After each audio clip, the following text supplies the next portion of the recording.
Olá, eu sou Júlio Castro. Este é o 48º episódio do PUCcast Serviço, uma parceria da Rádio PUC-Rio com a Rádio Catedral. Hoje o programa comenta sobre o Dia Mundial de Combate à AIDS. Este dia é dedicado a conhecer mais a respeito de um agente patogênico que ainda infecta 1,7 milhão de pessoas a cada ano e mata cerca de 690 mil.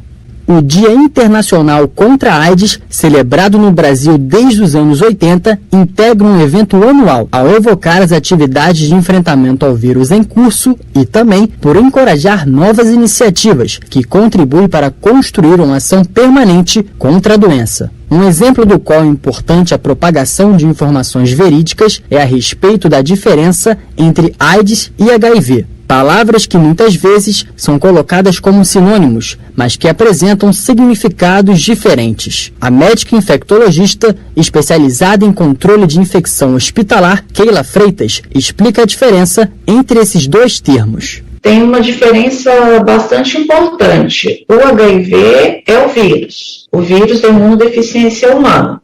É igual falar o vírus SARS-CoV-2.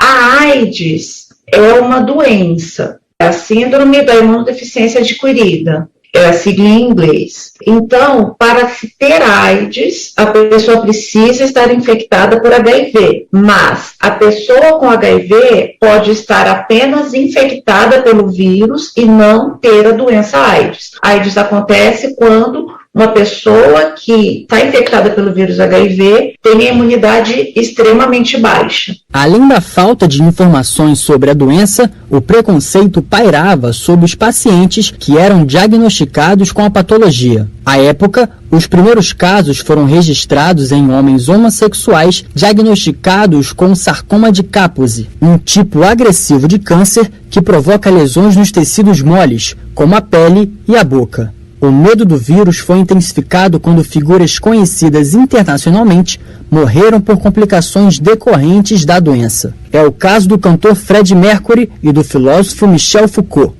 No Brasil, onde os primeiros relatos do vírus apareceram em 1982, a morte dos cantores Renato Russo e Cazuza aumentou a percepção da gravidade sobre a doença. A infectologista Keila Freitas esclarece o motivo pelo qual, na década de 80, a síndrome da imunodeficiência adquirida era uma incógnita para os médicos. Porque naquela época o vírus havia acabado de ser descoberto, na verdade antes disso ainda nem se sabia que era um vírus, começou com a observação de homens jovens, homossexuais, com doenças que até então se via em idosos, então doenças de pessoas com a imunidade baixa e jovens, a princípio sem comorbidade, morrendo dessas doenças, especialmente doenças como o sarcoma de Kaposi, que é um tipo de câncer de pele, mas que também pode acometer órgãos, internos. Então, nessa época, que depois desse boom, que foi identificado que essa condição era causada pelo vírus HIV, ainda não se tinha nenhum tratamento. Muitas vezes, quando ela já fazia o diagnóstico, ela já estava na fase AIDS. Por isso que muitas vezes a pessoa falecia meses após o diagnóstico. Pelo aumento do número de casos por transmissão, principalmente na comunidade LGBTQIA+, a presença do vírus HIV alcançou proporções continentais. A Organização Mundial da Saúde classifica uma pandemia como uma disseminação global de uma nova doença, como é o caso do vírus SARS-CoV-2, causador da Covid-19. Embora os estudos científicos demonstrem avanços significativos em relação à doença, a prevenção é o método mais eficaz de evitar a transmissão. O site da Fundação Oswaldo Cruz recomenda o uso de preservativo durante todas as relações sexuais, a utilização de seringas e agulhas descartáveis e o uso de luvas ao entrar em contato com feridas e líquidos corporais.